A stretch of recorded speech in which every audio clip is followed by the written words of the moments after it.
You know, I was your age, you're 36, right? I was your age when I came back from Vietnam, convinced after 2 years there that it was a losing proposition.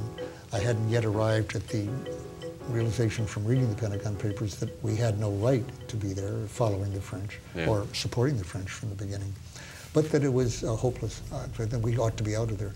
But I spent 2 years, which you've missed. I wasted 2 years doing what, in effect, Holbrooke offered, working from inside and telling the story inside.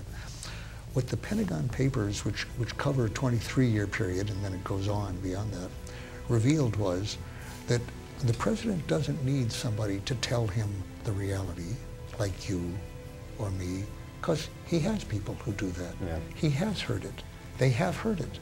They're getting the story in there, and for whatever reasons, careerist, ambition, political, I would say the reasons are very heavily political.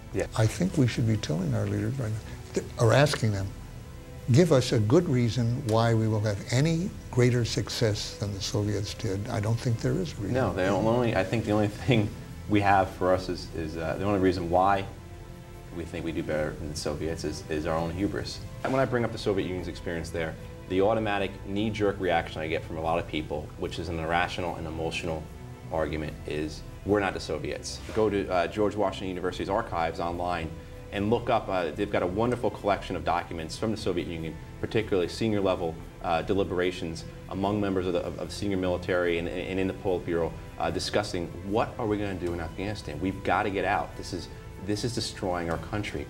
And the arguments, you could literally take some of these documents, and I like to say you do put it in Microsoft Word, do find and replace, change ruble to dollar, change Najibullah to Karzai, change revolution with a capital R to democracy. And if you did that, that document will be intact, and it reads as well in 2009 as it would have in 87 or 88. The U.S. Embassy has a fleet of helicopters it uses, and the one I was flying in that day was a Russian helicopter, an Mi-6, but had been painted red, white, and blue. And it struck me as, you know, at the end of the day, you can paint it red, white, and blue, but it's still a Russian helicopter. And at the end of the day, an occupation is still an occupation. There's a dependency. After 8 years, the Afghan government is dependent upon us to do everything.